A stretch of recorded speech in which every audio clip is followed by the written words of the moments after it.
Bonjour et bienvenue sur True Crime.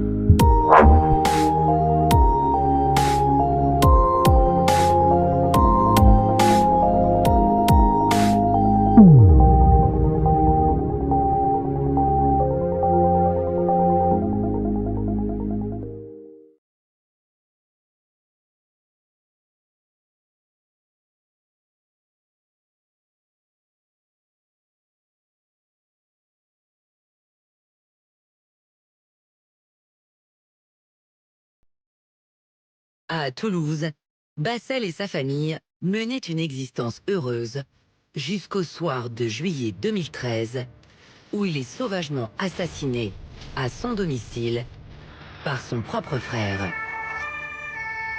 Un frère qui n'avait qu'un seul objectif, récupérer sa part de l'héritage parental. Bassel lui répondra très fermement. Il est hors de question que tu obtiennes quoi que ce soit de plus de tes frères. Tu as spolié notre père. Il est hors de question que tu obtiennes quoi que ce soit de plus de nous.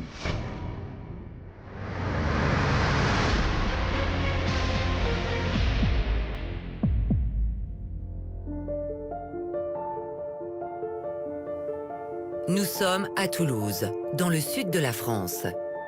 Ce 21 juillet 2013, Bassel rentre chez lui après sa journée de travail. Il a 57 ans et c'est un pédiatre reconnu dans la région.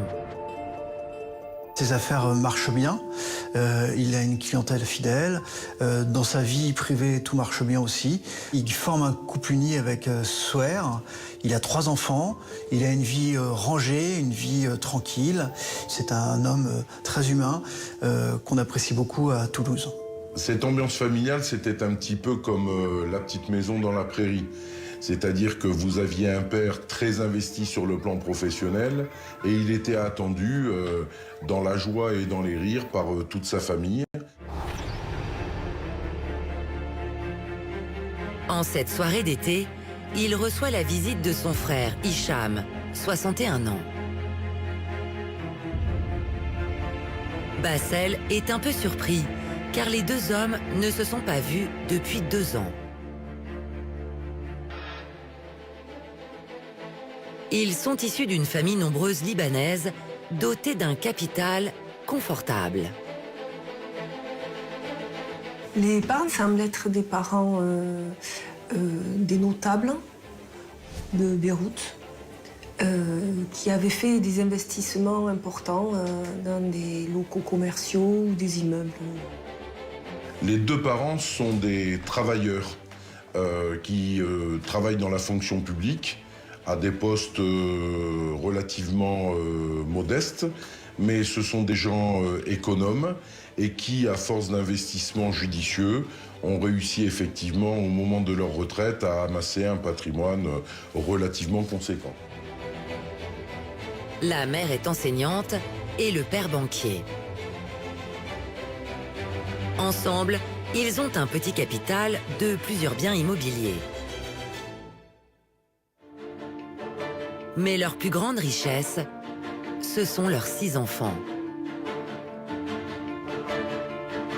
Les parents de Bassel sont les parents d'une famille nombreuse.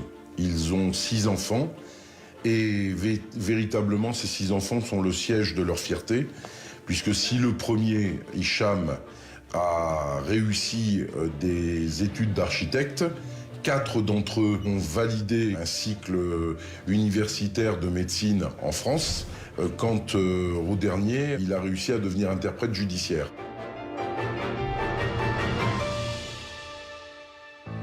Ce 21 juillet 2013, quand Bassel, le pédiatre, reçoit son frère Hicham, c'est une journée particulière. Nous sommes dans la tradition orientale, la famille est pieuse, pratique le ramadan et c'est un soir de jeûne où il va se présenter et effectivement dans cette tradition-là, quelqu'un qui sonne à votre porte est accueilli de manière très hospitalière, surtout quand il s'agit de votre frère. Le dîner se passe bien, il y a les enfants de Bassel, il y a Souer, sa femme, on parle de recettes de cuisine, le ton est badin. Mais rapidement, la situation dégénère. Bassel et Hicham discutent d'une certaine manière d'affaires, en tout cas d'argent. Et là, le ton monte, il y a une véritable dispute. On entend des éclats de voix. Dans cette atmosphère tendue, Hicham décide de rentrer chez lui. Au moment où Bassel décide de raccompagner son frère, Hicham sort l'arme de son sac et il va tirer. Il va commencer par tirer sur Souher, qui va toucher au visage. Dans un accès de violence, l'homme ne s'arrête pas là. Il fait feu à 2 reprises sur son frère, qui s'écroule immédiatement. Contre toute attente, il s'aperçoit que Souher a survécu au premier coup de pistolet.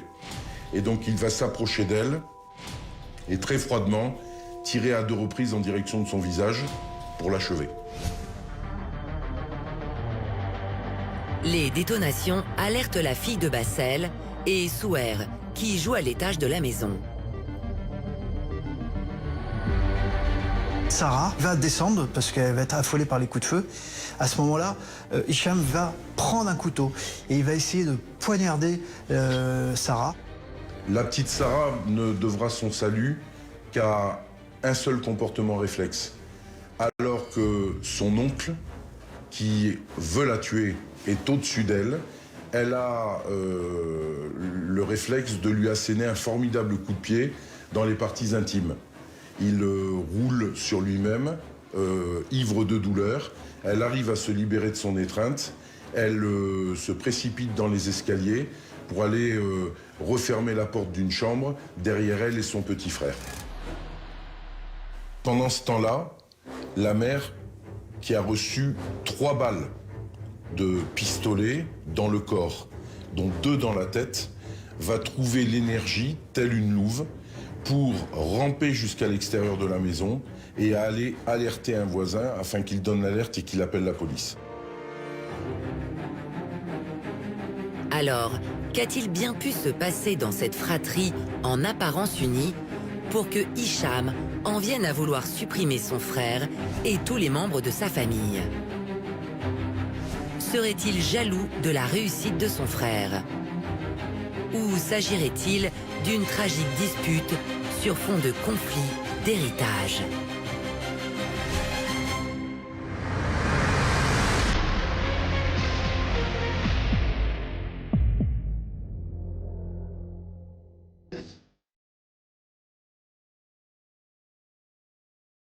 À Toulouse, un drame familial vient d'avoir lieu, dans la maison de Bassel, pédiatre. Alors qu'Hicham vient de commettre un véritable massacre, il tente maintenant de mettre fin à ses jours, en se donnant un coup de couteau dans le ventre.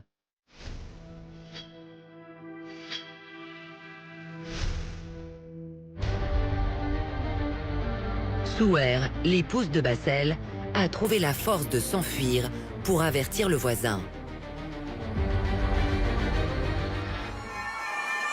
Alertés, les secours et la police se mettent en route. Les policiers arrivent, ils voient la maison dévastée, du sang, des corps, une arme. C'est une scène d'horreur. Ouais. C'est une scène de carnage. Vous avez le corps sans vie de Bassel qui a été exécuté d'une balle dans la tête. C'est véritablement une scène d'horreur intégrale. Souher est grièvement blessé, mais son témoignage est déterminant. D'ailleurs, ces révélations mettent la police sur une première piste. Elle déclare d'emblée que s'il y a eu ce carnage, c'est à cause d'un héritage familial, que son beau-frère est devenu fou et qui veut tuer tout le monde. Souher, sa fille Sarah, mais également l'auteur de ce massacre, Hicham, sont alors transportés vers les urgences. Malgré les blessures, leurs vies ne sont pas en danger. Et dès le lendemain, à l'hôpital, ont lieu les premières auditions. Les enquêteurs tentent de comprendre le geste d'Hicham et s'intéressent à sa vie.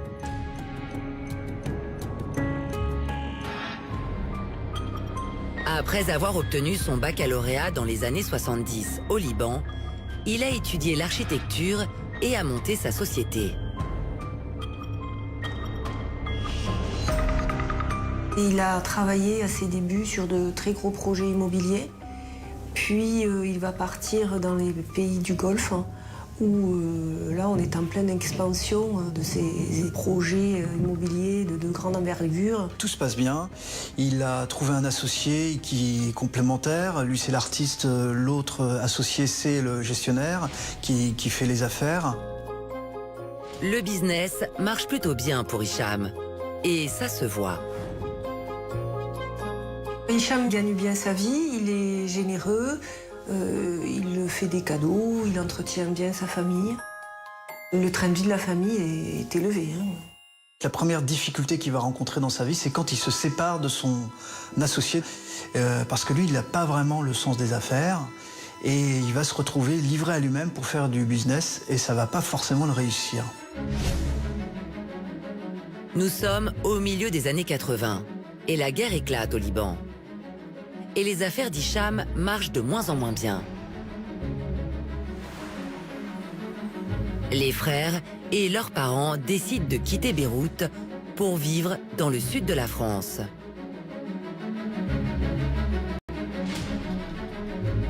Et tout le monde trouve du travail sans difficulté, sauf Hicham, installé à Nice. Lorsqu'Hicham arrive en France, c'est un architecte. La difficulté qu'il va rencontrer, c'est la non-équivalence de son diplôme étranger en France, de sorte qu'il ne peut pas travailler comme architecte reconnu en tant que tel en France. Il est sans revenu, mais reste attaché à un certain confort. Il ne fait pas beaucoup d'économies, il vit sur un train de vie avec un bon standing pour sa famille et pour lui. Et comme il ne veut pas faire autre chose que son métier d'architecte, il va devoir puiser dans son capital. Les difficultés financières vont rapidement se présenter et donc c'est quelque chose qui va contribuer encore une fois à cette descente aux enfers qu'il va connaître. Hicham croule sous les dettes. Et comme il ne peut pas exercer son métier d'architecte en France, il prend la décision de retourner au Liban. En 1991, il part donc seul et laisse sa femme et ses enfants à Nice. Sur place, il reprend les affaires, mais impossible de se remettre financièrement à flot.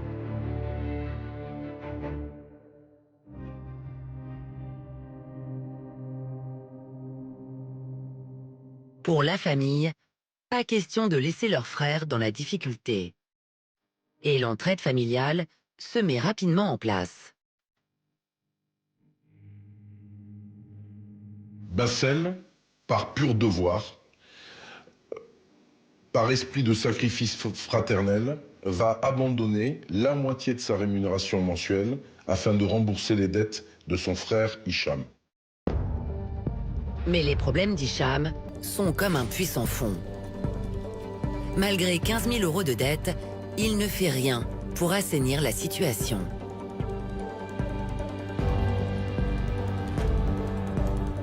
Je crois que ce frère aîné, Hicham, a été très mal habitué. Il a des goûts de luxe.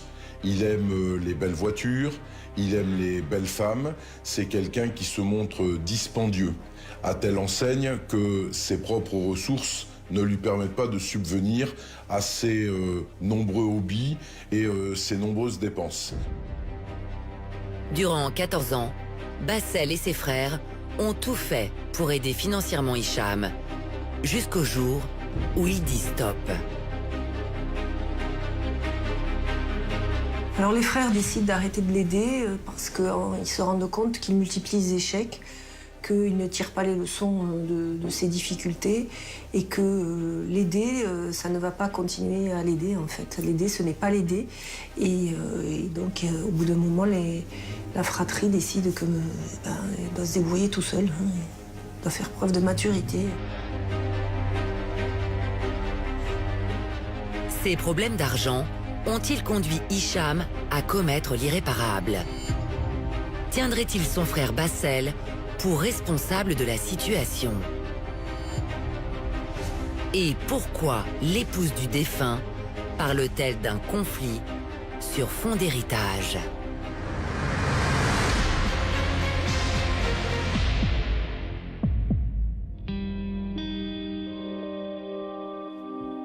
À Toulouse, 34 heures après l'assassinat de son frère et la tentative d'assassinat de sa belle-sœur et de sa nièce, Hicham est en garde à vue dans sa chambre d'hôpital.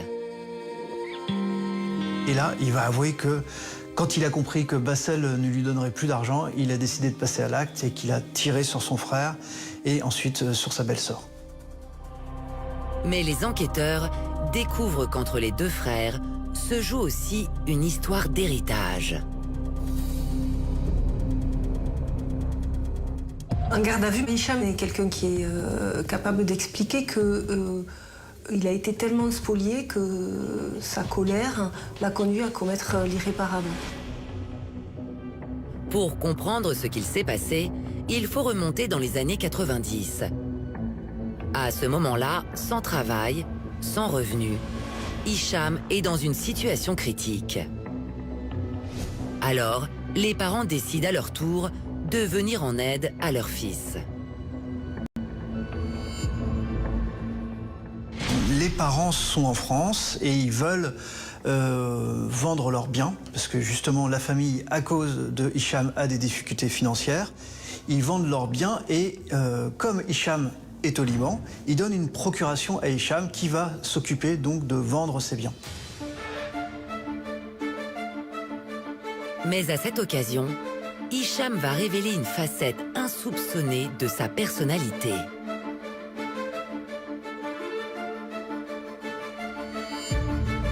Il va détourner l'argent de cette vente et puis il va aussi détourner l'argent de la retraite de sa mère.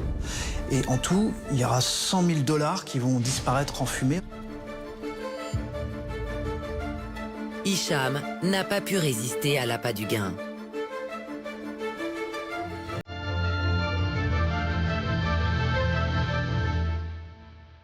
Il faudra 5 ans au père de famille pour se rendre compte de l'escroquerie. Le père, qui est quelqu'un de très digne, est terrassé par la trahison de son fils aîné. Il ne le comprend pas, il ne l'admet pas. Alors, le père prend une décision radicale. Il en avise son fils par cette lettre. Il est clair, donc, que tu es incapable de t'occuper des affaires de la famille. J'ai décidé de te révoquer. Il y a ce geste que moi, je n'hésite pas à qualifier d'auguste de la part du père. Le père, il va avoir le souci de manière très équitable de poser les comptes. Combien d'argent a disparu? Comment est-ce qu'on s'organise? Normalement, nous avions vocation à laisser aux enfants, pour chacun d'entre eux, une part équivalente. Nous considérons que ta part d'héritage a été notoirement absorbée par toutes les escroqueries que tu as pu nous faire subir. C'est ainsi que le père décide d'écarter son fils Hicham de l'héritage familial.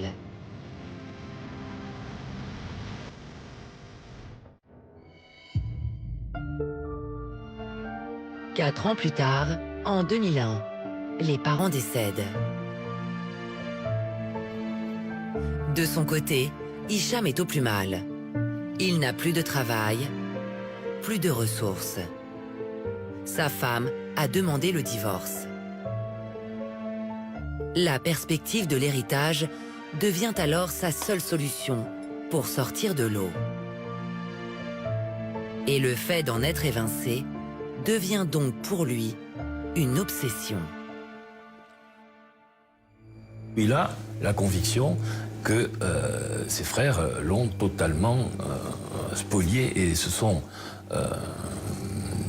ont tiré la couverture à eux en l'excluant de ce à quoi il croyait avoir droit. Donc c'est vrai que là, il se sent victime de cette situation.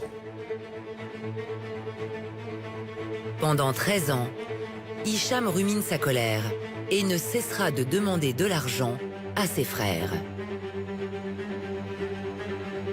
Ce 22 juillet 2013, une fois de plus, quand il se rend chez Bassel, c'est pour lui réclamer sa part d'héritage. Bassel lui répondra très fermement.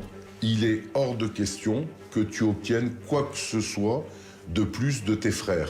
Tu as spolié notre père, tu as spolié notre mère en détournant tout le capital de sa retraite. Nous t'avons prêté de l'argent, tu t'es toujours refusé à nous le rembourser, tu nous les dois, il est hors de question que tu obtiennes quoi que ce soit de plus de nous. Il s'aperçoit que son rôle d'aîné lui est complètement contesté, son rôle de fils lui a été dénié alors qu'il a tout fait pour mériter ce compliment. Il n'a plus le respect de ses frères, il est seul et la vision du bonheur que lui renvoie son frère Bassel lui devient proprement insupportable.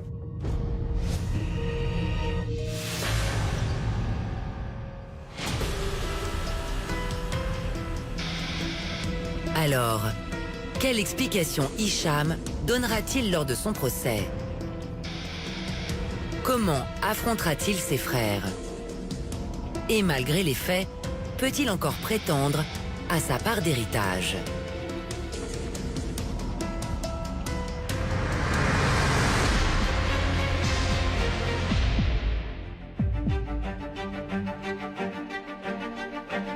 Le 7 mars 2016, au palais de justice de Toulouse, s'ouvre le procès d'Hicham, 3 ans après les faits.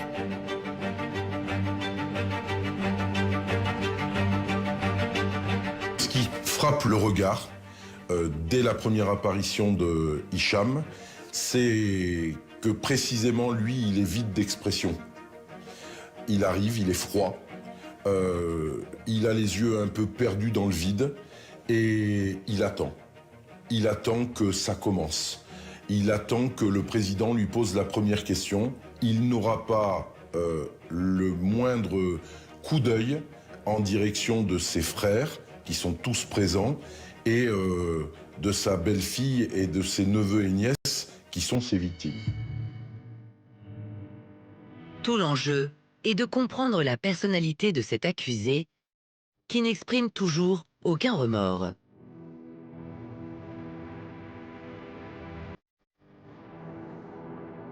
Pour les psychiatres présents au procès, l'explication est à chercher dans l'enfance de l'accusé et dans son rapport avec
une situation de malaise et puis donc d'agressivité.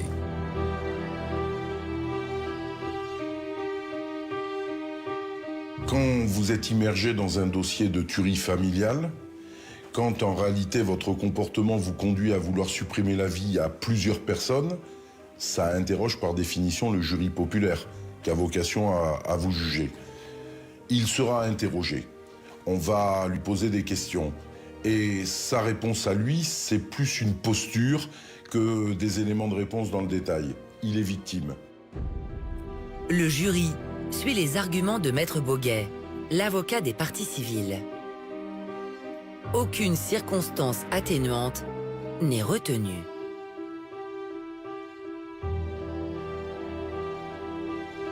La cour d'assises va le condamner à 27 ans de réclusion criminelle.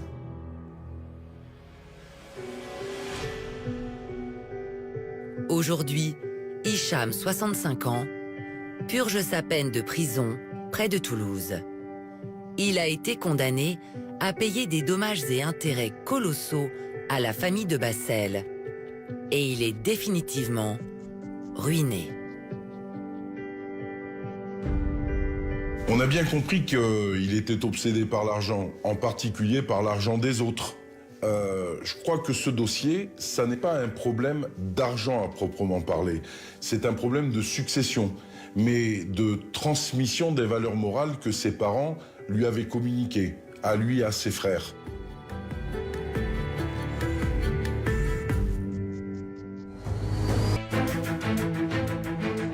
En 2013, la disparition mystérieuse d'un riche homme d'affaires français installé à Saint-Pétersbourg, en Russie, va mettre en alerte tout le pays. Christophe, 51 ans, ne donne plus signe de vie et ses comptes en banque sont vidés. Il y a quelqu'un qui s'est accaparé l'argent de Christophe, ça c'est une certitude. Il laisse derrière lui sa femme Dina, sa petite fille Christina et un héritage de 5 millions d'euros. Alors, que s'est-il passé pour que Christophe disparaisse sans laisser de traces? Sa fortune a-t-elle attisé des convoitises? À moins que quelqu'un l'ait supprimé pour s'accaparer son héritage. Et au final, qui héritera de ces millions? À ce moment-là, on ne peut pas être certain à 100%, mais on va dire qu'à 99%, oui, nous sommes certains que l'argent est au cœur de l'affaire.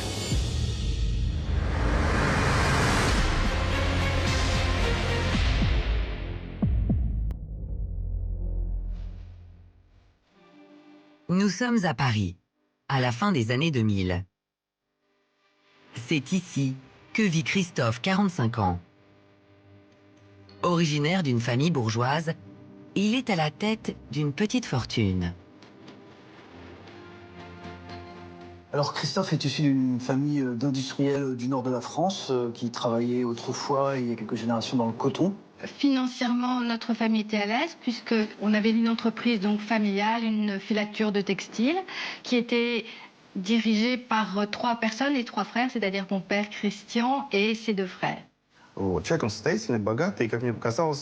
un homme fortuné qui a un mode de vie plutôt aisé. Il adore les antiquaires, les expos, les sorties où il a croisé le chemin de pas mal de femmes.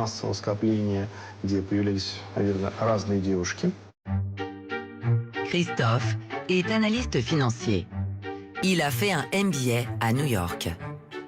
Décrit par certains comme un véritable génie de la finance, c'est lui qui gère la fortune de la famille.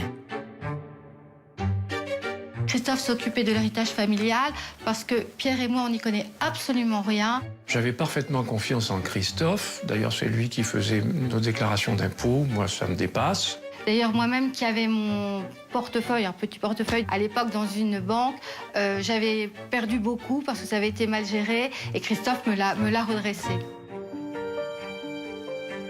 La fortune familiale s'élève à plusieurs millions d'euros.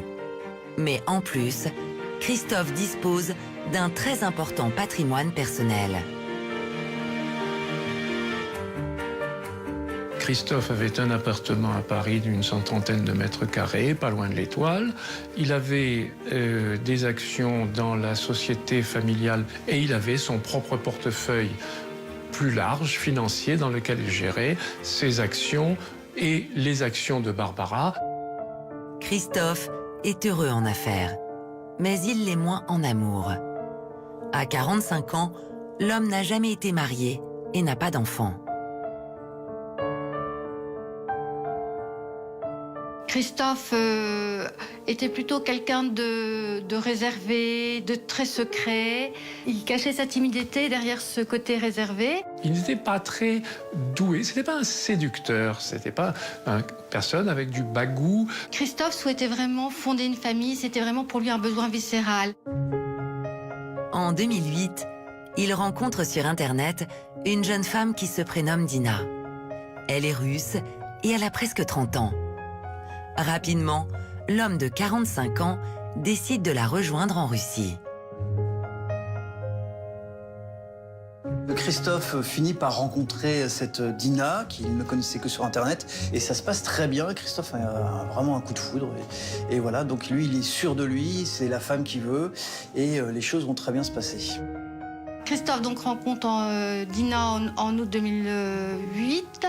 Moi, il me le dit à peu près en février qu'il va se marier en 2009. Et je ne sais, il ne m'en parle pas avant.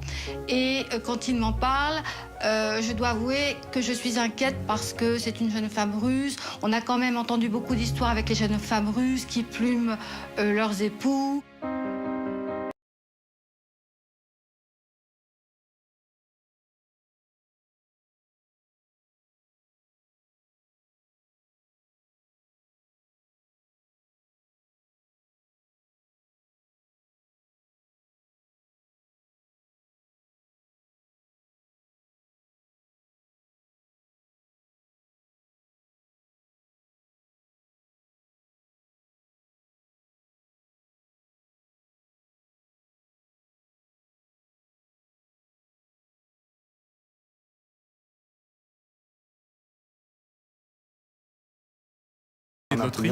Un ticket gagnant. Et donc, elle décide de faire tomber cet homme amoureux d'elle. C'est ce qui va se passer.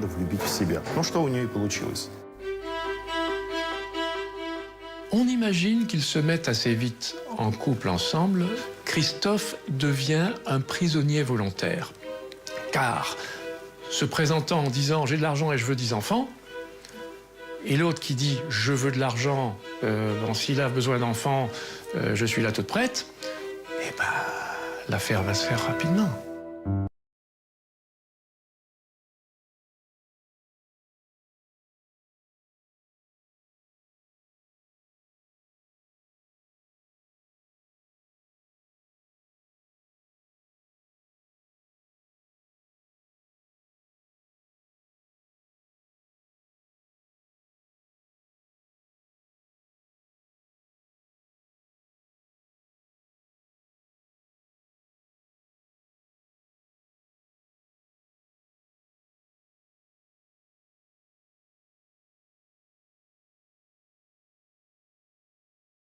Mais il lui en donne 50%. Quelques mois seulement après leur rencontre, le couple se marie en décembre 2009, un mois après la naissance de leur petite fille, Christina. Je rencontre Dina et Christina en 2010, mais en janvier 2010, ça sera mon premier séjour là-bas et c'est la première fois donc où je fais la connaissance de Christina, je suis toute heureuse. Surtout que Christophe avait demandé d'être la marraine et c'est vraiment une joie pour moi de la voir et puis de voir Christophe si heureux aussi. Ils forment un couple heureux, tout le monde paraît content, il y a une naissance, une petite fille, voilà, tout roule. Dina démissionne de son travail dans une agence de publicité et décide de se consacrer entièrement à sa famille. C'est Christophe qui subvient à leurs besoins. Christophe est un homme français, galant, bien éduqué, et fait tout pour que sa femme soit heureuse. Il lui achète un appartement à Saint-Pétersbourg et lui donne 2500 € par mois. 2500 € par mois à Saint-Pétersbourg, ça ne se trouve pas sous le pas d'un cheval, car à cette époque, un cadre bien payé touche autour de 1500 €. Les apparences montrent un couple uni où tout va bien, les relations sont bonnes, il y a une petite fille. A priori, il n'y a pas de problème de couple du tout. Voilà, c'est presque une famille parfaite. Mais en septembre 2013, Barbara, la sœur de Christophe, s'inquiète. Elle n'arrive plus à joindre son frère. Je n'ai plus de nouvelles de Christophe. Notre dernier échange, c'est simple, sera le 17 août 2013. Après, j'essaye de le rejoindre. Impossible de l'avoir. Et je suis étonnée parce que souvent, quand je ne peux pas le joindre, s'il est hors atteinte Internet, il me prévient. Barbara est très inquiète parce qu'elle avait l'habitude de converser avec son frère au moins 2 fois par semaine par téléphone ou par Internet. Et là, elle n'a plus de nouvelles de son frère. Le silence est inhabituel. J'essaye de tempérer l'anxiété de Barbara, mais la mienne est aussi nette. Alors, où est passé Christophe? Pourquoi plus personne ne trouve sa trace? Le millionnaire français est-il parti quelque part sans laisser d'adresse? À moins qu'on ait voulu le faire disparaître pour faire main basse sur son héritage, estimé à 5 millions d'euros.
С их родственником. Но Si bien que le 8 septembre, nous téléphonons au plus vieux confident de Christophe.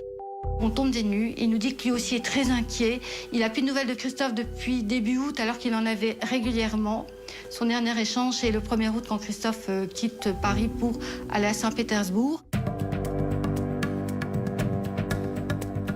Le confident de Christophe va aussi leur faire une révélation étonnante.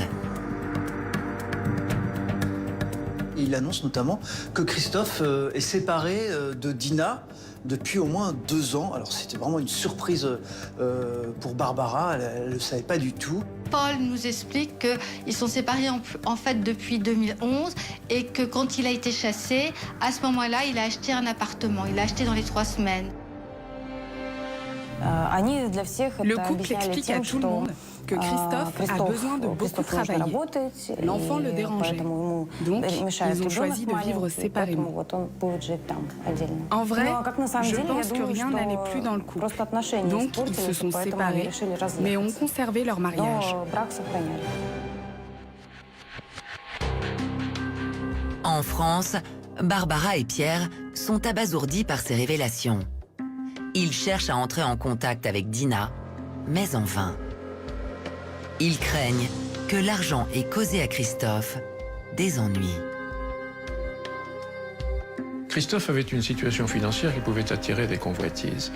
À ce moment-là, on ne peut pas être certain à 100%, mais on va dire qu'à 99%, oui, nous sommes certains que l'argent est au cœur de l'affaire.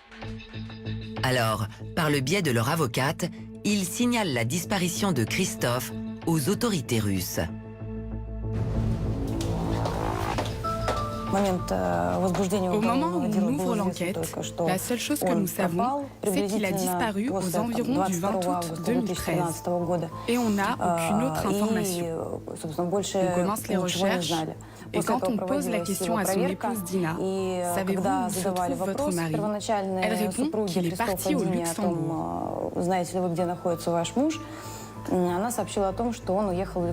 Dina prétend en fait que Christophe est parti au Luxembourg et la police russe donc fait une recherche pour savoir si Christophe a quitté la Russie ou non.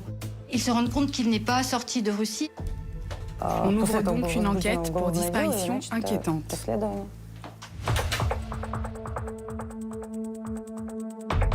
Les enquêteurs russes décident alors de scruter les comptes de Christophe. Et un élément va rapidement attirer leur attention.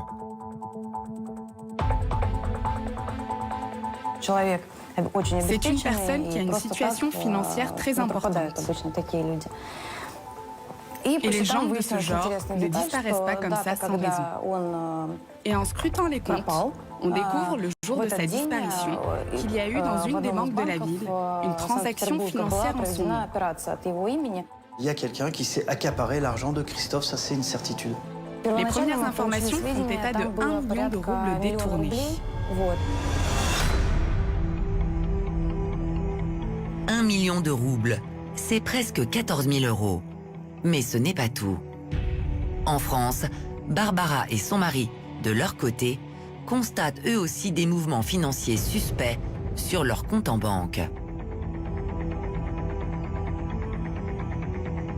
Christophe et sa sœur Barbara ont un compte joint et y ont accès tous les deux.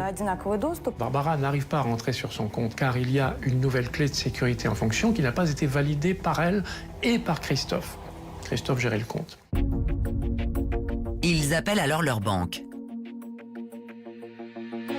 La personne au téléphone nous dit « Mais c'est bizarre, le 20 août, il y a eu une vingtaine de tentatives d'entrée dans le compte qui n'ont pas réussi forcément. » Les policiers vont essayer de remonter à la source de ces détournements et ils vont s'apercevoir qu'il y a des fausses autorisations, il y a des faux papiers administratifs qui ont été faits et que l'auteur de ces faux, c'est Dina.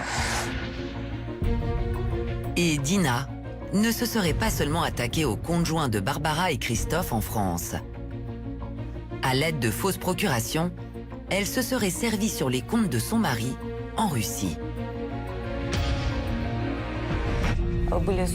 Il y a eu des transferts d'argent d'un de ses comptes sur le compte de son épouse, réalisés grâce à une procuration.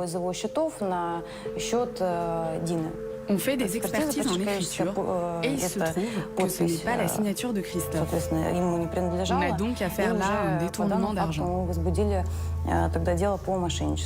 Et on peut l'estimer à environ 105 000 €, 5 millions de roubles en Russie. Donc voilà, c'est une forte somme. C'est tout l'argent que Christophe possédait en Russie. Le comportement de Dina éveille des soupçons. En sait-elle plus sur la disparition de son mari? Ou a-t-elle seulement profité de son absence pour se servir sur ses comptes en banque? Et qui est vraiment cette jeune femme? Aurait-elle pu commettre le pire pour s'emparer de l'héritage de son époux, estimé à 5 millions d'euros?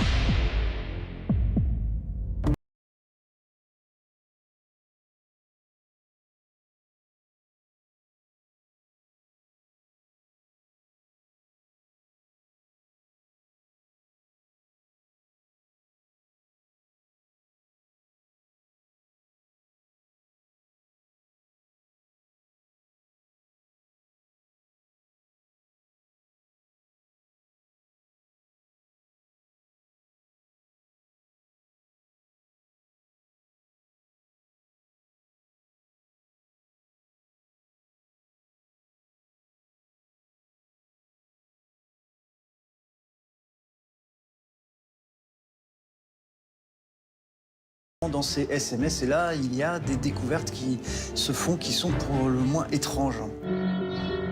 En effet, la police saisit tout le matériel informatique et les téléphones de l'épouse de Christophe. On trouve des vieux téléphones qui ont conservé d'anciens messages. Et on peut en déduire qu'avant Christophe, en 2007-2008, elle communiquait déjà avec d'autres hommes des États-Unis ou d'ailleurs. Elle a même eu des relations intimes, d'après ce qu'on a compris. Je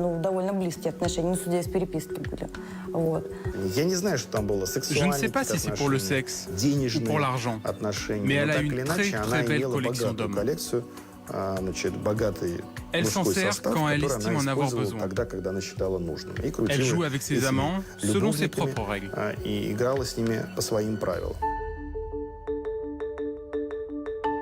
Se dresse alors, aux yeux des enquêteurs, un profil d'une femme vénale, qui est confirmé lors des auditions d'une amie de Dina.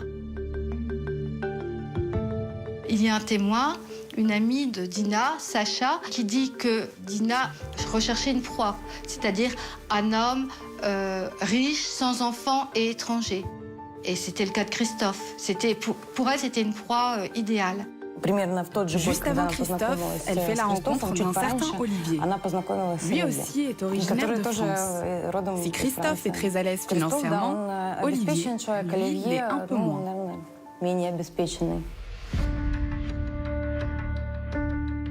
La police constate alors que Dina n'a jamais cessé de voir cet homme durant son union avec Christophe. Ça a été une grosse surprise de notre part, parce qu'on sait aujourd'hui que lorsque Dina disait qu'elle allait à Khabarovsk, en fait, elle partait dans le sud de la France rejoindre son amant. Un autre élément incriminant pour Dina est découvert. Des messages plus que suspects. Dans son ordinateur, on découvre ses échanges électroniques avec ses copines en 2012, où elle leur écrivait « J'en ai tellement marre de lui que je suis prête à le taper ou à l'empoisonner ». Je sais qu'à d'autres amis, elle a d'ailleurs envoyé des mails, là c'est dans un domaine différent, mais en disant qu'elle souhaitait se débarrasser de Christophe avec une barre de fer, elle pensait l'empoisonner, donc elle était, on va dire, très claire sur ce qu'elle souhaitait faire. Mais un autre élément va également interpeller les policiers. Alors que tout le monde pense que Dina s'inquiète pour son mari, ils apprennent que peu de temps après la disparition de Christophe, la jeune femme a entrepris de grands travaux de rénovation dans son appartement. Il demande donc pourquoi elle a fait des travaux et là, elle a du mal à répondre à cette question. Donc les policiers pensent qu'il y a tout de suite anguille sous roche. Pour pouvoir mener une perquisition, il nous faut un certain nombre d'éléments à charge. Une fois qu'on a la géolocalisation téléphonique et des mouvements bancaires suspects, on peut alors perquisitionner.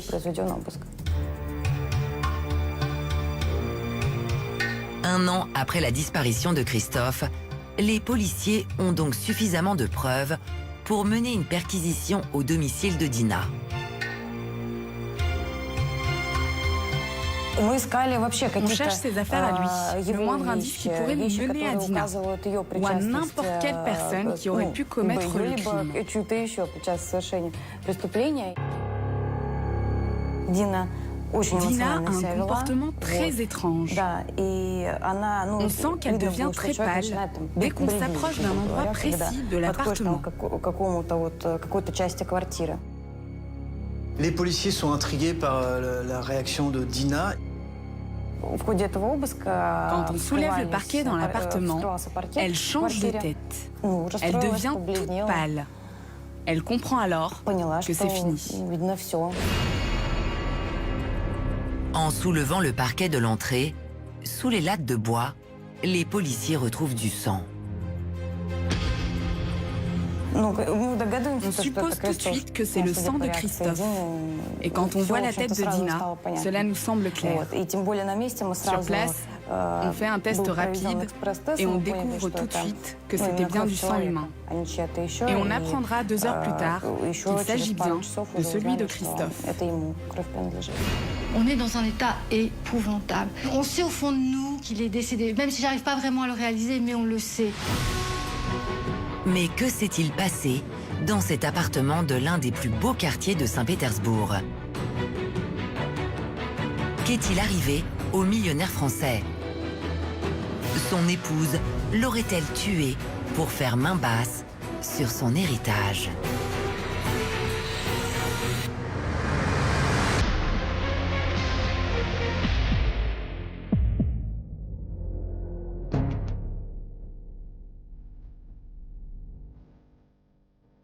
En novembre 2014, à Saint-Pétersbourg, en Russie, un an après la disparition d'un riche homme d'affaires français, la police fait une découverte macabre.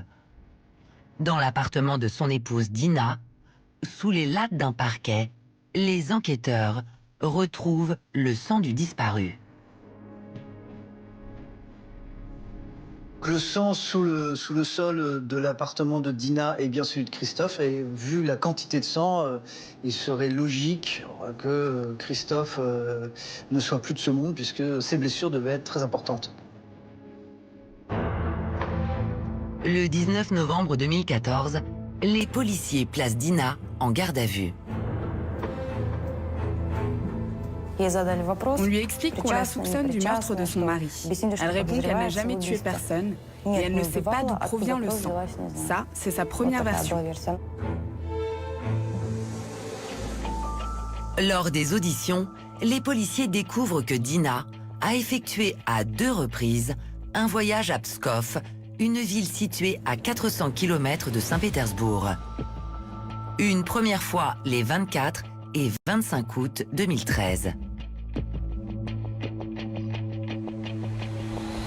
Le hasard fait que ses amis, durant cette période, lui proposent de venir avec eux visiter Pskov. Elle part avec eux, c'est une excursion des plus normales. Puis, elle y retourne une seconde fois, quelques jours plus tard. Intrigués par ces allées et venues de Dina, les policiers décident d'enquêter à Pskov. Rapidement, nous faisons une demande auprès de nos collègues de Pskov pour savoir s'il n'y avait pas eu d'actes criminels durant cette période. Cette police locale va confirmer qu'ils ont découvert un corps effectivement en 2013. C'est un promeneur qui a appelé la police, car son chien a trouvé les restes d'un corps humain. Ce corps, retrouvé dans les bois en août 2013, était dans un état pitoyable, méconnaissable. Il avait été découpé et brûlé. Pour comprendre s'il s'agit des restes des ossements de Christophe, les enquêteurs se basent sur son profil génétique.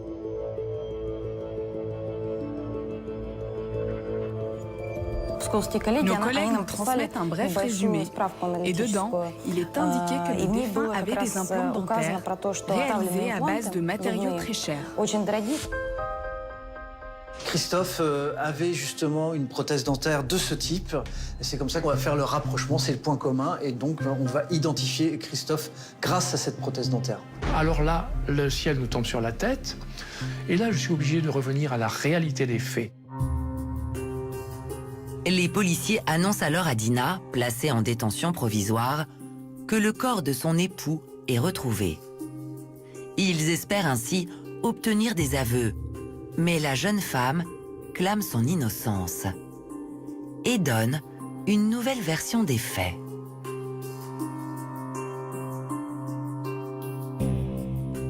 Et elle nous dit que le 21 août 2013, elle n'était pas à la maison.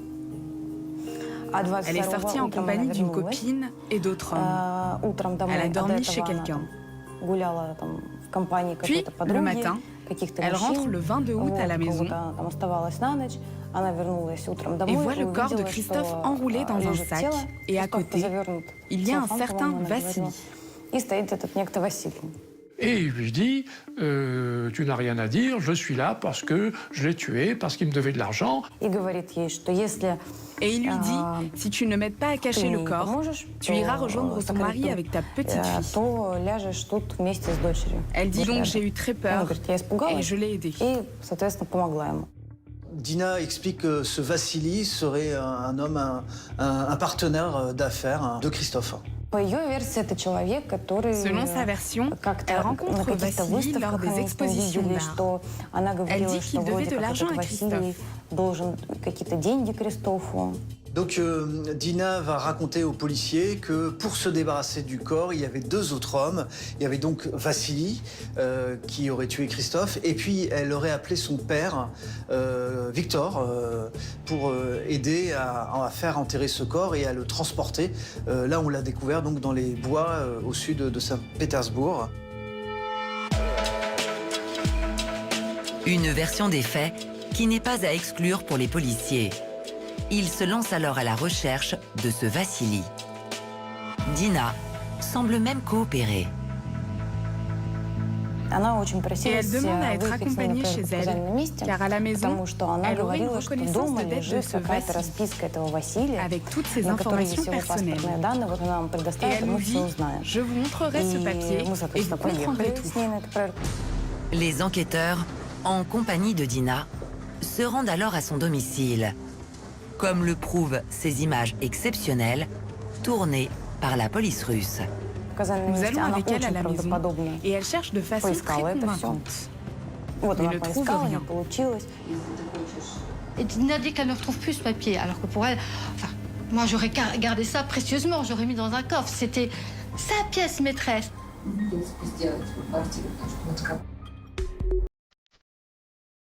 Pour les enquêteurs, les explications de Dina ne tiennent pas. Cependant, malgré l'absence des aveux, la police parvient à reconstituer les faits. Christophe пришел в гости к своей бывшей супруге. Christophe vient au domicile de son ex-femme. Предполагает следствие, ждал Et selon les возвращения suppositions des своей бывшей enquêteurs, супруги. il attend le Ему retour было de Dina. интересно, может, по-мужски как-то было обидно понять Il voulait или, sans может doute быть, la prendre en поймать ее flagrant délit самолично, d'adultère. и доказать, что она ему изменяла. Дина ведет разгульный Dina опыт, mène un train de встречается vie с мужчинами, totalement libre. изменяет, Elle sort, в общем, elle le пьет, там, trompe, гуляет. va en boîte. Dina вернулась, Donc как ce обычно, soir-là, видимо, elle revient toute на joyeuse веселе. et un В peu прямом saoule. смысле этого слова. Pour les policiers, il y a eu une dispute, il y a eu quelque chose entre Christophe et Dina. À ce moment-là, Dina aurait pris une tige en fer, aurait assommé son mari. Какое-то время был Il жив, reste en vie но потом quelques heures, скончался puis от succombe à ses полученных blessures. телесных травм. Elle appelle son père qui vient la rejoindre à Saint-Pétersbourg et tous les deux démembrent le corps de Christophe dans la forêt. Ensuite, ils le brûlent. Mais qu'est-ce qui aurait pu pousser Dina à commettre un tel acte? Жадность, я так Je понимаю, pense que c'est sa желание cupidité, получить деньги, sa какая-то soif d'argent обида, et наверное, peut-être то, что, la в общем, déception de ne pas avoir распался réussi такой son plan. прекрасный план, как переехать во Францию и стать Elle pensait гражданкой devenir française Франции, et vivre en France, приблизиться к dans cette этой très, семье, très riche которая famille, богата et изначально, en finir avec за sa vie de несколько provincial.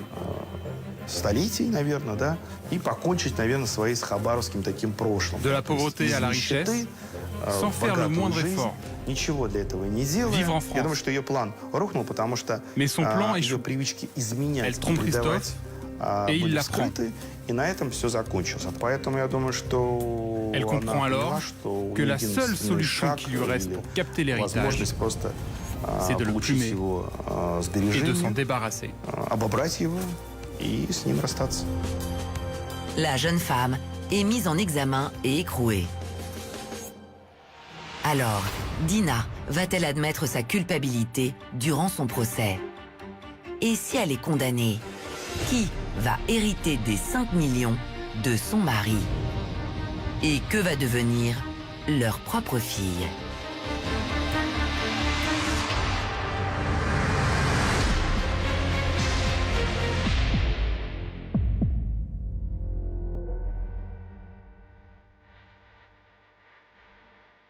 Fin 2014, à Saint-Pétersbourg, en Russie. Dina, l'épouse d'un millionnaire français, est accusée du meurtre de son mari et du détournement de sa fortune. Elle l'aurait frappé avec une barre de fer, avant de le démembrer et le brûler dans la forêt avec l'aide de son père. Mais dans sa cellule, elle continue à nier les faits.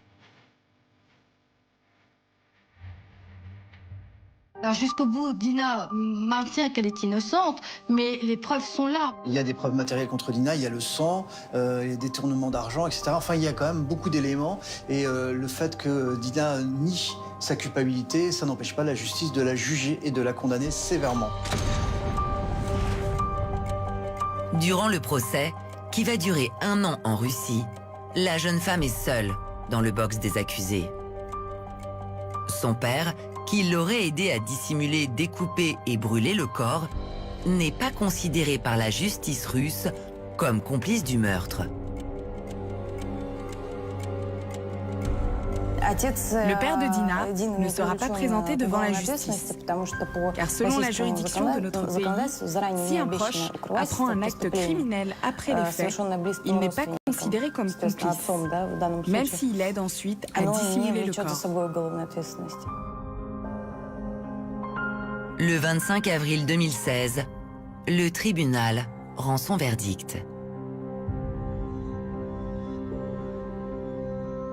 Dina est condamnée par la justice russe pour assassinat, crime avec préméditation, pour faux et usage de faux et escroquerie. Elle écope d'une peine de 11 ans de réclusion.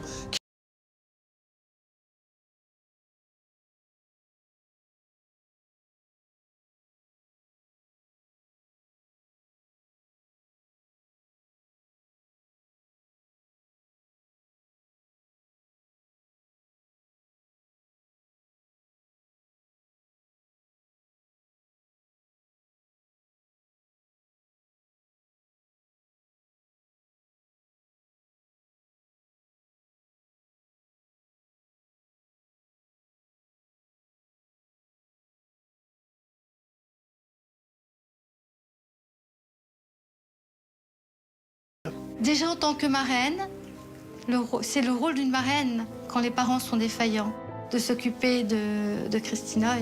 Et d'autre part, j'avais fait la promesse à Christophe que s'il lui arrivait ou s'il leur arrivait quelque chose, de prendre soin de Christina. Mais Barbara et Pierre se heurtent à un obstacle. Pour adopter l'enfant, il faut d'abord que Dina soit déchue de ses droits parentaux. Certes, Dina a été déchue de ses droits maternels dans un premier temps. Il doit quand même y avoir un juge correct dans cette région, on va dire logique et juste. Mais la mère de Dina fait appel de cette décision. Malheureusement, nous apprenons, fin décembre, le 29 décembre, par nos avocats, que ce juge en appel a rendu un jugement indigne. Il rend à cette mère qui a assassiné, démembré, eh bien, elle récupère ses droits maternels. Au moment où nous parlons, le processus d'adoption est bloqué. Les grands-parents russes, de leur côté, refusent d'abandonner la garde de leur petite fille. Du côté de la famille russe, on veut aussi garder Christina. On veut garder Christina. On dit que Christina est très heureuse en Russie, en Sibérie même, et qu'elle travaille bien à l'école et qu'elle n'a aucun problème et que ça la perturberait si elle devait retourner en France dans une famille qu'elle connaît à peine. Entre les deux clans, la guerre est déclarée. Et d'après Pierre et Barbara, si les grands-parents ne veulent pas laisser partir leur petite fille, c'est pour des raisons financières. Là, on est vraiment dans un conflit de famille. Et pour Barbara, si la famille russe veut garder Christina, c'est pour des raisons d'argent, en fait, pour récupérer l'argent dont va hériter Christina à sa majorité. Si les grands-parents ne sont plus tuteurs et si Dina perd ses droits maternels, ils perdent l'héritage. En effet, au centre de cette affaire se trouve l'héritage de Christophe, estimé à 5 millions d'euros. C'était un homme prévoyant qui a pris le soin de mettre ses dernières volontés sur papier. Je suis légataire universel, ce qui veut dire que j'aurai donc 50% des biens de Christophe et Christina aura 50% en tant que légataire réservataire. L'héritage revient donc à la sœur et à la fille de Christophe. Et il est conséquent. Les biens se composent en fait de 3 appartements, donc 2 appartements à Saint-Pétersbourg et un appartement à Paris. Il y a également tout un portefeuille d'actions. Christina étant mineure, c'est sa tutrice, sa grand-mère, qui gère ses biens. Mais Barbara, la sœur de Christophe, craint pour l'avenir de la petite fille. Barbara est très inquiète du sort de sa nièce Christina, qui vit du côté de la famille russe, parce qu'elle a très peur que cette famille russe s'accapare l'argent de l'héritage, en fait, au moment de la majorité de Christina, et que ça tourne très mal pour Christina à ce moment-là. C'est ce que craint Barbara, c'est son scénario, le scénario du pire.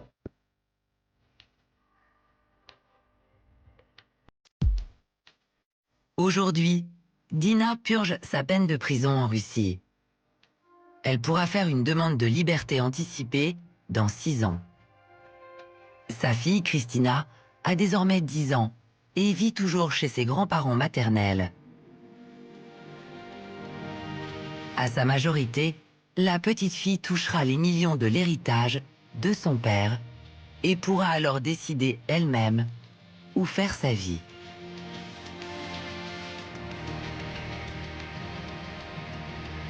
Donc on peut dire, pour conclure, que le sort de l'héritage est entre les mains de Christina. Si elle va en France, l'argent, l'héritage ira en France. Si elle décide de rester en Russie, l'argent restera en Russie. Moi, j'espère que la petite pourra partir vivre en France, car je pense que c'est bien de moi. Pour nous, notre espoir fondamental, c'est d'avoir Christina, bien sûr, de l'adopter.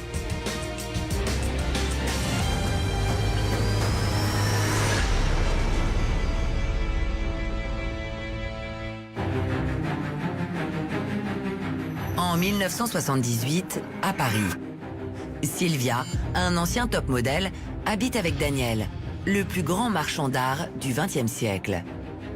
Durant plusieurs années, le couple vit dans l'opulence, grâce à la fortune considérable de Daniel, estimée à 4 milliards d'euros. Daniel était dans les 10 premières fortunes mondiales, dépassait très largement M. Berlusconi à l'époque. Mais après 37 ans de bonheur, le conte de fées prend fin. Daniel décède en 2001, laissant derrière lui une immense fortune. Alors que Sylvia pensait garder une part de l'héritage, elle se rend compte que les enfants du défunt ne voient pas cela du même œil. Les histoires d'héritage, même dans les familles qui ont 3 francs 6 sous, ça peut déchirer les familles. Alors vous imaginez quand il y a des milliards en jeu. Alors, pourquoi les deux fils refusent-ils de partager le patrimoine familial? Quelles sont les dernières volontés de Daniel? Et qui gagnera cette guerre d'héritage?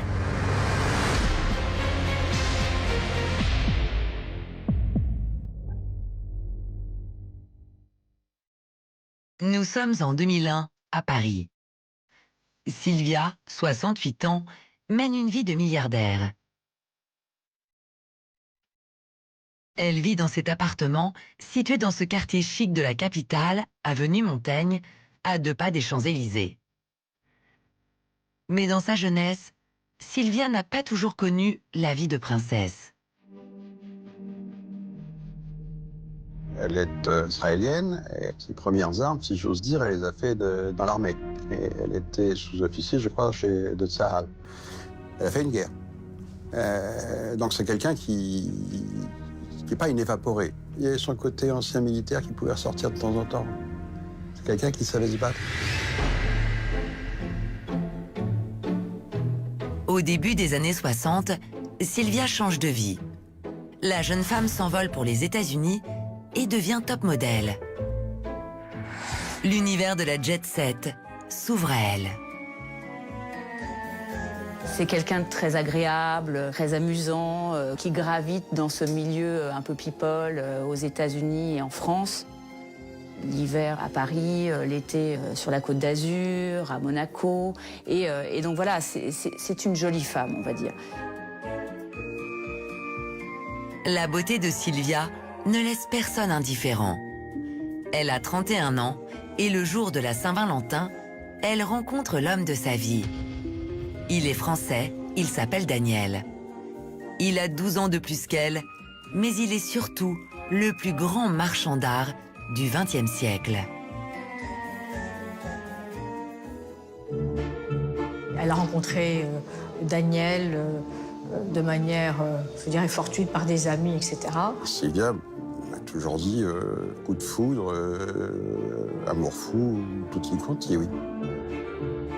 Daniel, c'est l'homme aux 10 000 tableaux. Il possède une collection exceptionnelle, disséminée dans des galeries et des musées aux 4 coins du monde. Des Velázquez, des Caravaggio, des Van Gogh, des Monet, des Gauguin, des Bonnard. Enfin, vous avez absolument tous les plus grands maîtres. Vous voyez le Louvre, eh bien, on pourrait considérer qu'ils ont des tableaux exclusivement de cette qualité et pas loin de cette quantité. Daniel, c'est l'héritier d'une vieille famille de marchands de tableaux qui est installée depuis le 19e siècle, carrément. D'origine alsacienne, installée à Paris, puis à New York. Et à chaque génération, on augmente le stock, on achète, on vend. Et au fait, on en arrive à une situation où on ne sait plus très bien ce qu'ils ont. Ça peut recouvrir quasiment la quasi-totalité de l'histoire de l'art depuis leur naissance. On a vraiment certains chefs-d'œuvre. Il y en avait un qui était déposé au Metropolitan Museum de New York, de très grands tableaux impressionnistes, beaucoup de peintures du 19e, de la peinture avant aussi. Enfin, bref, c'est totalement inestimable. C'est exclusivement des toiles de maître. Il était notamment en possession de grands Monet. Et surtout, c'est lui qui a rédigé le fameux catalogue raisonné de Monet, qui lui a permis d'user de ce pouvoir pour ensuite savoir exactement où se trouvaient les Monet, qui les possédait et les acheter par la suite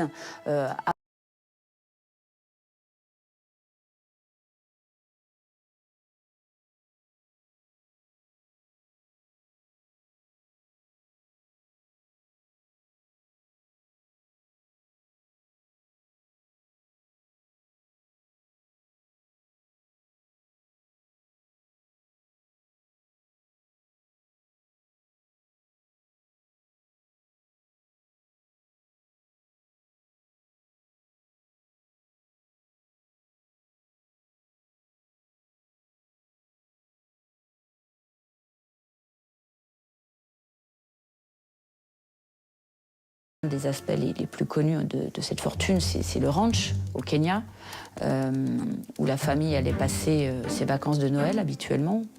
Donc c'est une immense propriété. Un endroit exceptionnel où des animaux sauvages étaient évidemment en liberté, où une clinique pour les soigner avait été créée. Il faisait vivre toute la région. En plus des tableaux, Daniel perpétue une autre tradition familiale. Il voue une passion dévorante aux chevaux de course.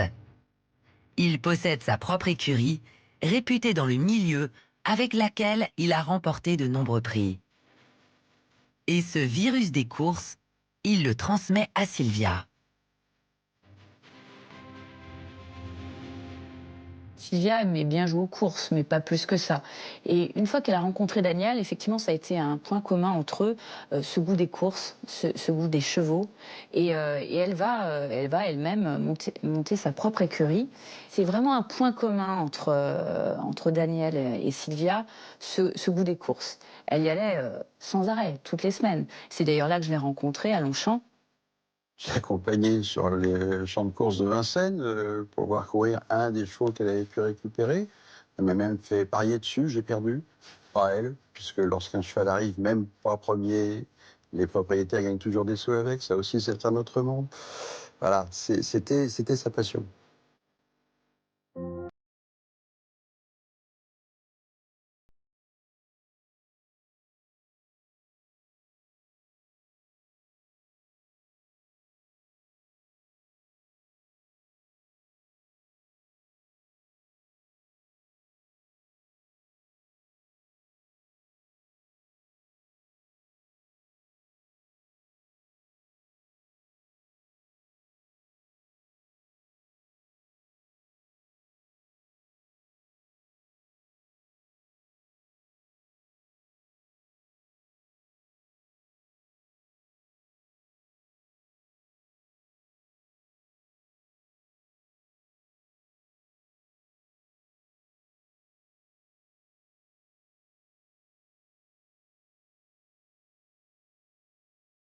Le couple file le parfait amour.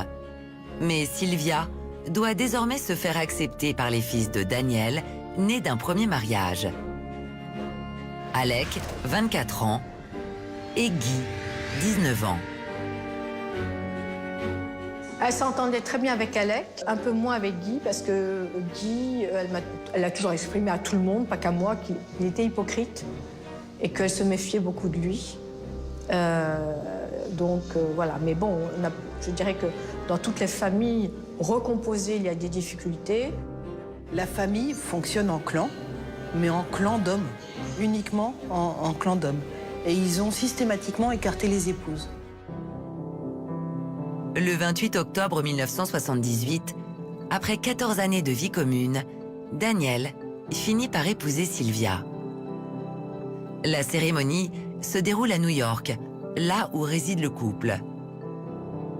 Mais ce mariage est plus important pour Daniel que pour Sylvia. Et lorsqu'il a demandé en mariage Sylvia à New York, elle lui a demandé « Mais pourquoi veux-tu m'épouser ?» Parce que c'est une femme libre, elle n'avait pas besoin de se marier. Et il lui a répondu « Pour te protéger de mes enfants ». Et elle ne l'a jamais cru. Alors, pourquoi Daniel veut-il protéger Sylvia? Quelle sorte de menace les deux fils seraient-ils pour Sylvia?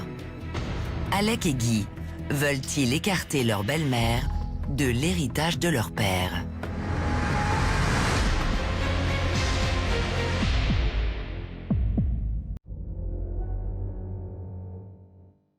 Nous sommes à Paris, en 2001. Aux côtés de Daniel, un des plus grands marchands d'art du monde, Sylvia mène une vie de milliardaire.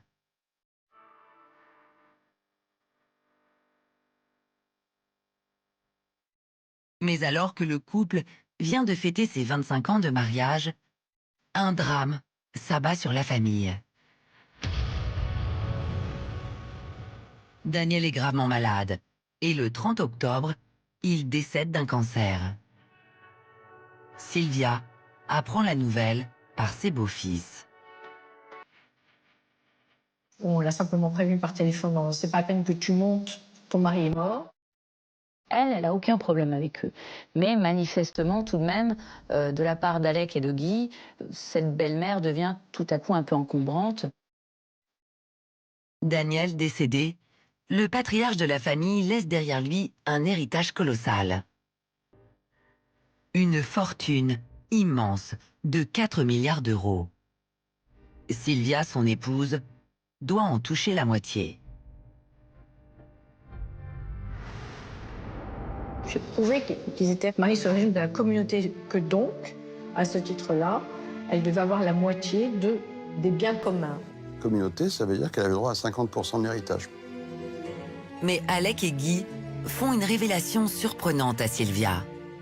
Leur père Daniel, une des plus grosses fortunes mondiales, serait en fait ruiné. Il devrait 10 millions d'euros au fisc français. La situation de Daniel à l'époque, du point de vue fiscal, à l'époque de sa mort, est très étrange.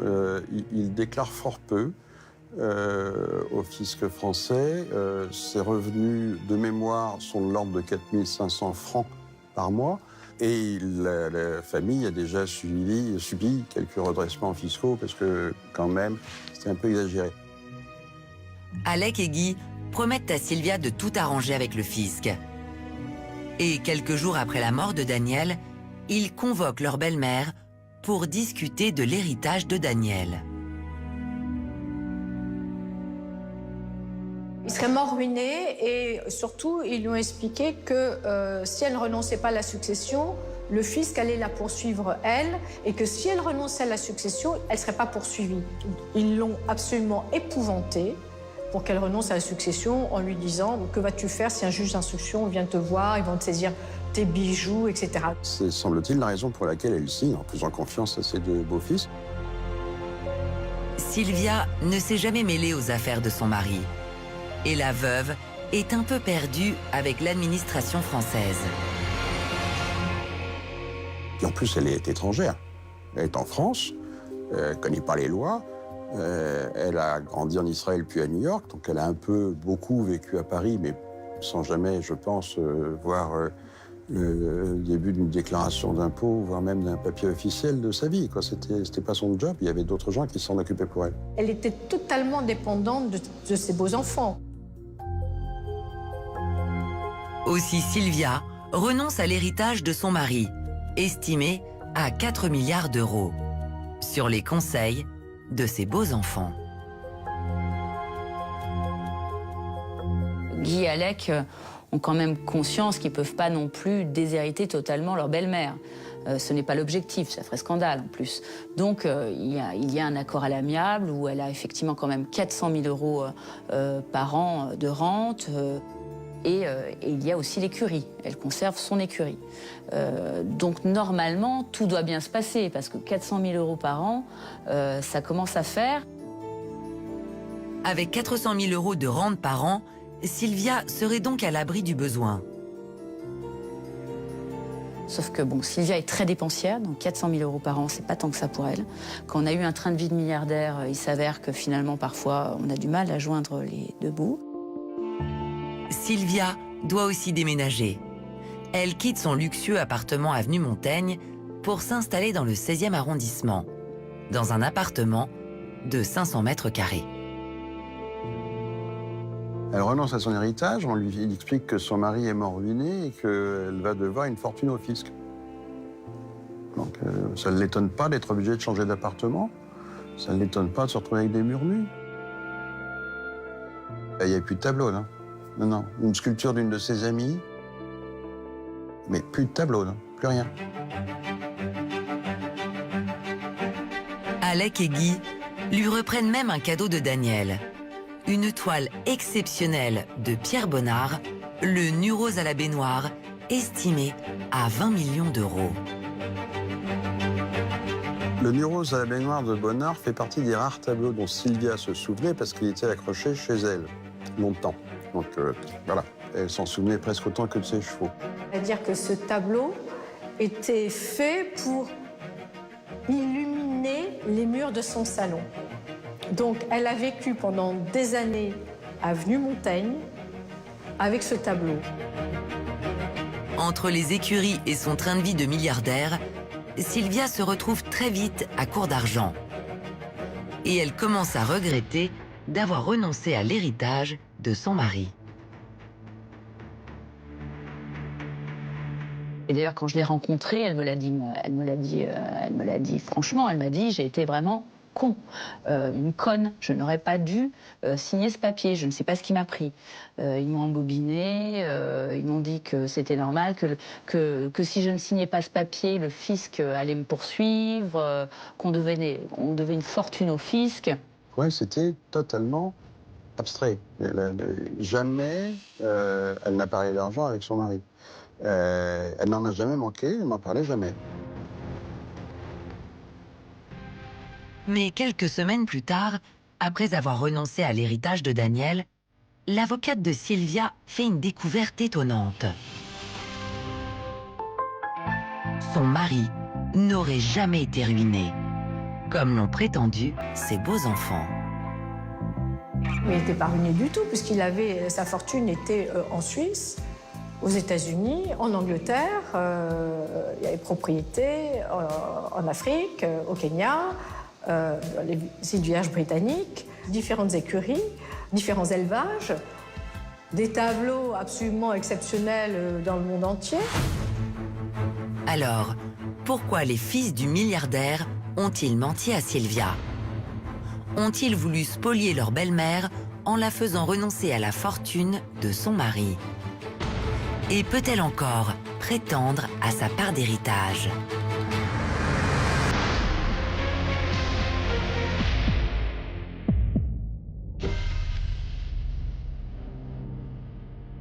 À Paris, en janvier 2002, Sylvia, la femme d'un marchand d'art millionnaire, vient de renoncer à l'héritage de son époux, le pensant totalement ruiné et criblé de dettes. C'est en tout cas ce qu'ont prétendu les fils de son défunt mari. Mais au moment de régler la succession, Alec et Guy déclarent au fisc une somme bien étrange. 40 millions, c'est encore fort peu.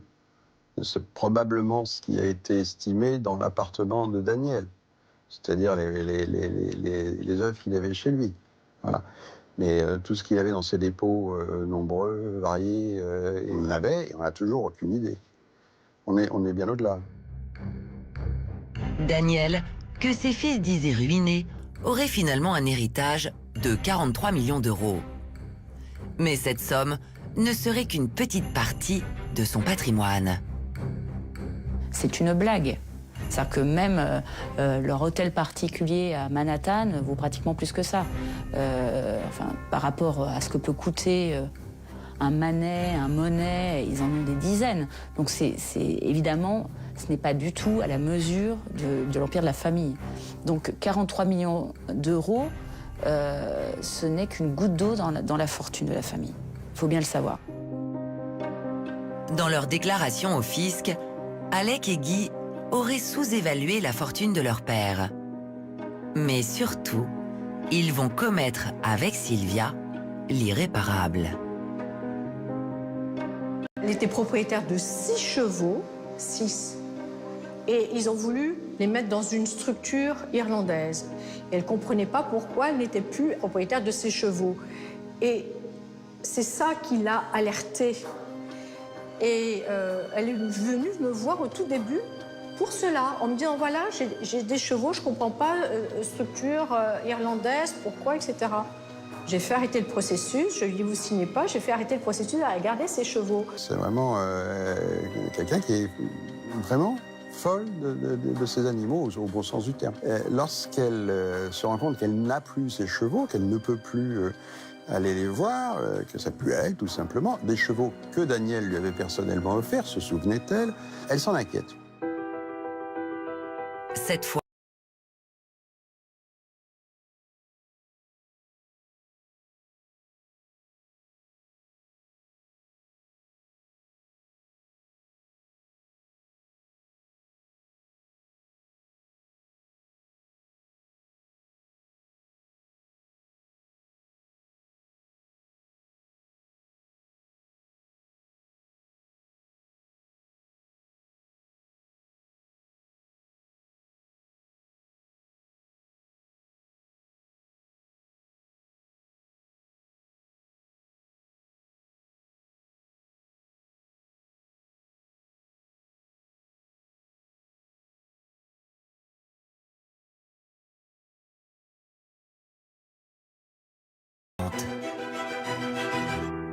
Lorsque Sylvia va voir Claude Dumont-Béguy, elle arrive avec un certain nombre de papiers auxquels elle ne s'était jamais intéressée auparavant, évidemment, mais qu'elle retrouve dans ses coffres, dans ses affaires.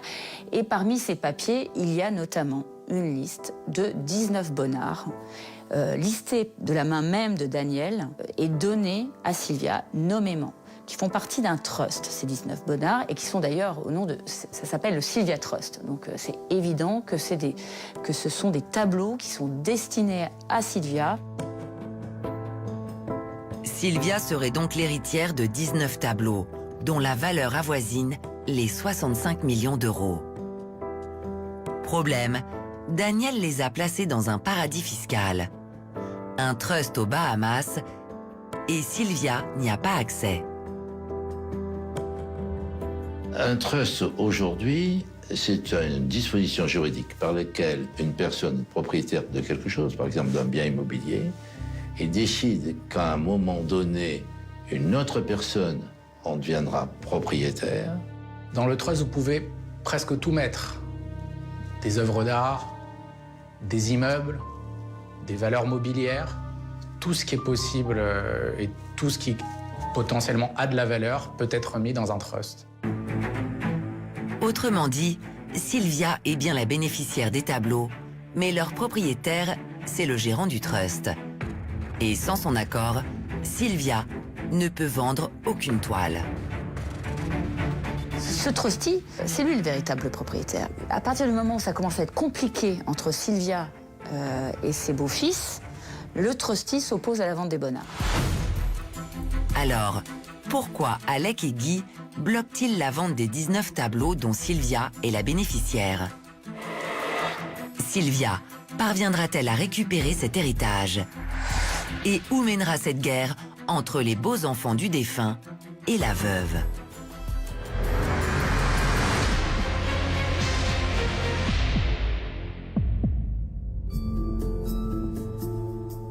Nous sommes en 2009 à Paris.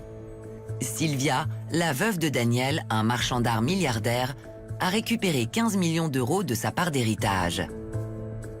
Mais elle découvre qu'elle serait aussi l'héritière de 65 millions d'euros placés dans un paradis fiscal. Mais cette somme, elle ne peut l'empocher, car sa belle famille fait blocage. Un butin qui ne serait jamais apparu sur les écrans radars du fisc français. Normalement, tous les biens doivent être versés à la succession. Donc tous les biens, c'est tout. C'est l'argent, c'est les biens immobiliers, c'est les tableaux, c'est les chevaux. Or, à l'époque, la famille estimait que les trusts ne devaient pas être versés à la succession puisqu'ils ne les ont pas déclarés. Pour un notaire, notamment, que j'avais interrogé à l'époque, il était clair que ces trusts auraient dû être versés à la succession. Et ce ne serait pas le seul trust du défunt. En fait, si on remonte un peu la nébuleuse des trusts, on en a pratiquement un pour chaque membre de la famille.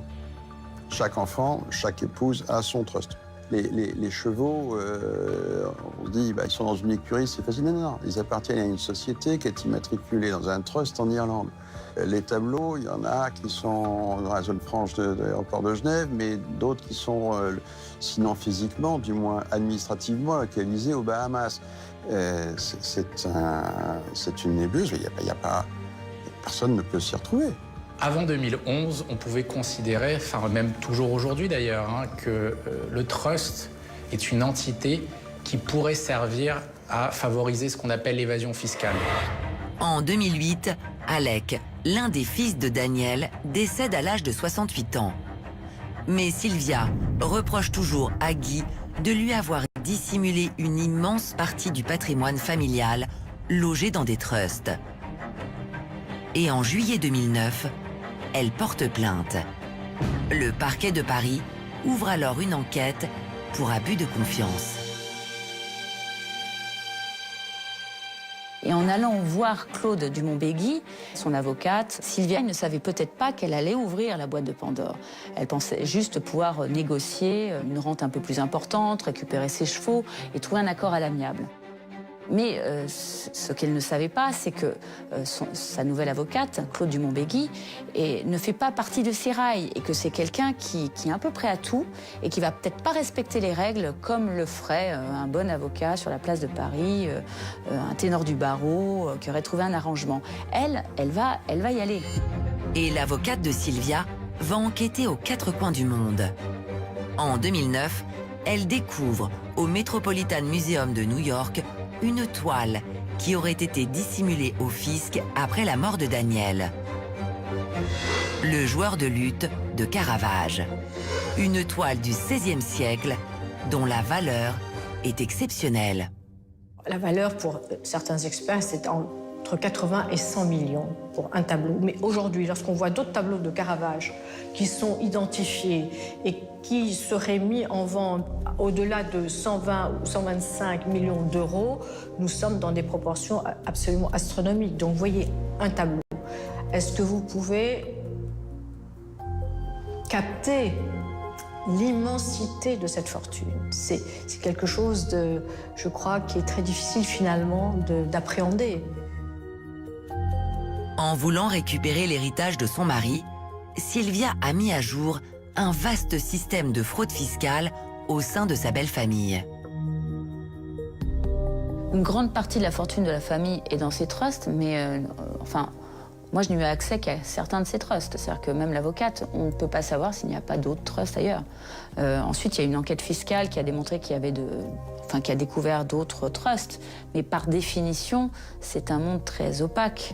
Il n'y a pas que les trusts, il y a quand même la collection de tableaux aussi, qui se trouvent dans des musées, qui se trouvent dans les coffres de la famille aussi, alors rue de la Boétie à Manhattan, aux États-Unis, mais il y en a aussi en Amérique latine.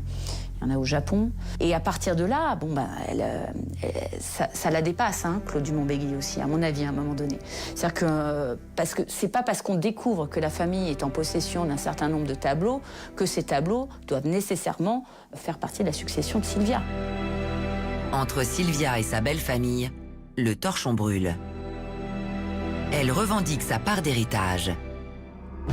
Mais après 8 années de longues procédures, la veuve du milliardaire est presque ruinée. Elle était très très endettée. Je l'ai vue vendre des meubles. En tout cas, ceux que les banques n'avaient pas déjà saisis, parce qu'elle n'avait plus de quoi payer son train de vie. Les héritiers ayant cessé les versements au moment où ont commencé les procès, s'est retrouvée tout d'un coup avec plus de sous. Et plus de sous, et des gros frais. Elle y a laissé énormément d'argent, elle y a laissé beaucoup d'énergie, mais elle a fait exactement ce qu'elle avait décidé de faire. Mais Sylvia ne connaîtra jamais la fin de l'histoire. Gravement malade, elle décède le 13 novembre 2010. Et elle m'a signé un mandat post-mortem en me demandant de continuer, d'aller jusqu'au bout après sa mort. Et si elle a mandaté Claude Dumont-Béguy pour continuer après sa mort, c'est bien parce qu'elle était devenue elle-même enragée, mais enragée au bon sens du terme. C'est un sentiment d'injustice qui la révoltait. Je me souviens de l'avoir entendu déclarer, mais c'est normal de payer les impôts. Et elle ne comprenait pas que le reste de sa famille n'ait pas conscience que c'est normal de payer les impôts. Après la mort de Sylvia, que devient son héritage? Qui est son héritier? Et cette affaire fera-t-elle tomber Guy, le dernier fils du défunt, pour fraude fiscale?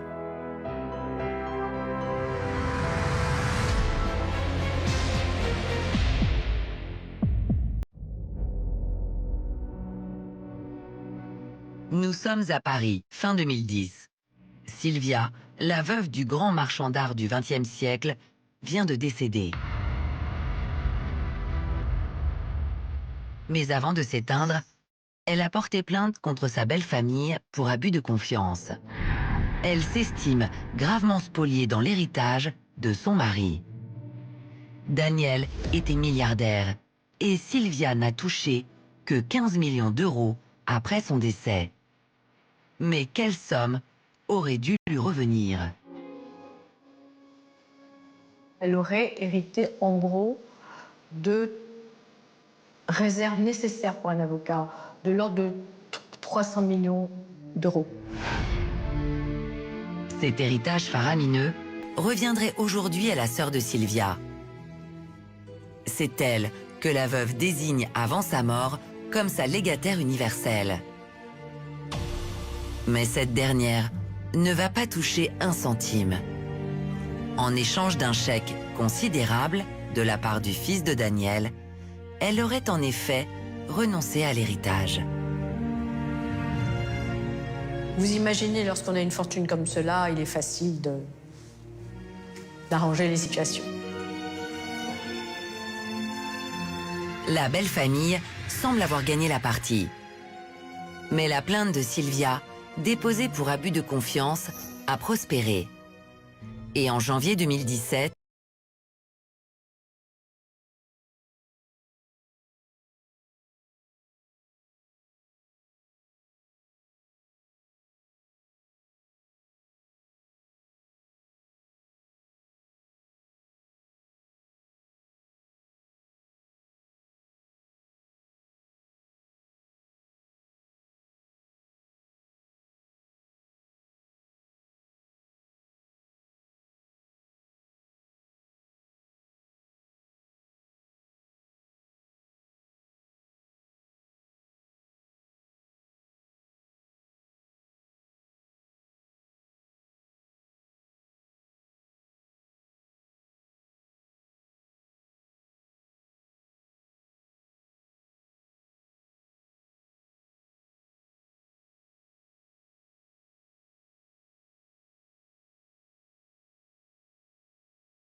L'ambiance du procès est assez spéciale puisque tout le monde s'observe un peu en chien de faïence.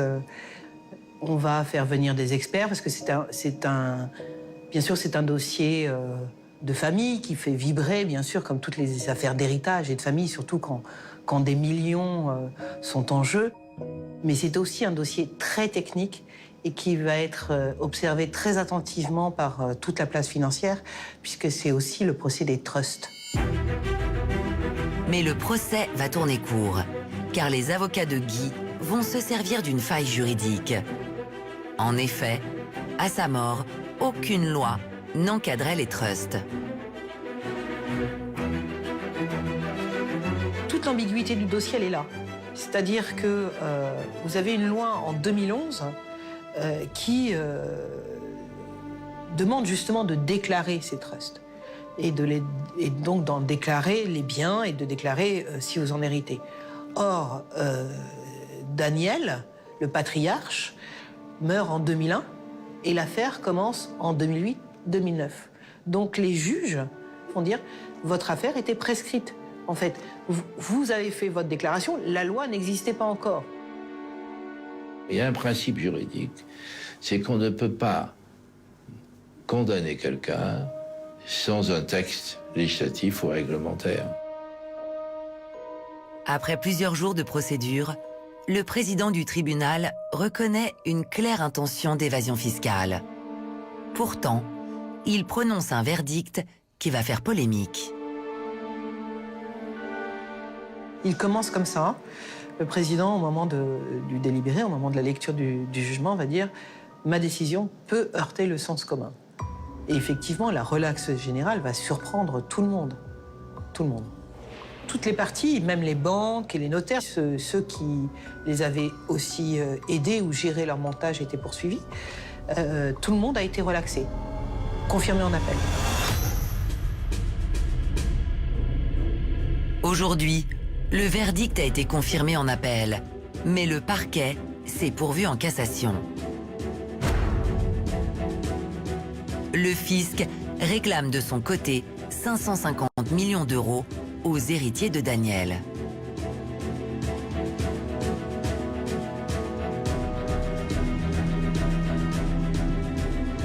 Quand on parle de centaines de millions d'euros, il faut savoir à quoi ça correspond. C'est d'une part l'impôt qui n'a pas été payé, les droits de succession potentiellement, les intérêts de retard depuis la date du décès, plus des majorations qui peuvent aller jusqu'à 80% du montant de l'impôt éludé. C'est la première fois en 2009 que était évoquée la notion de trust.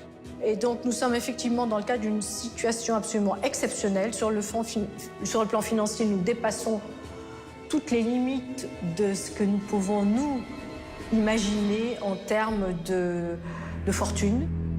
En fait, quand on est milliardaire, on doit se méfier de tout le monde. Et donc ça peut être des beaux-fils, ça peut être des amis, ça peut être des avocats, mais en tout cas, il faut vraiment se méfier à tous les niveaux. C'est des histoires d'héritage, même dans des familles qui ont 3 francs 6 sous, ça peut déchirer les familles. Alors vous imaginez quand il y a des milliards en jeu. Sylvia en a fait les frais. Sur sa part d'héritage, estimée à 300 millions d'euros, elle n'aura touché que 15 millions de son défunt mari, milliardaire.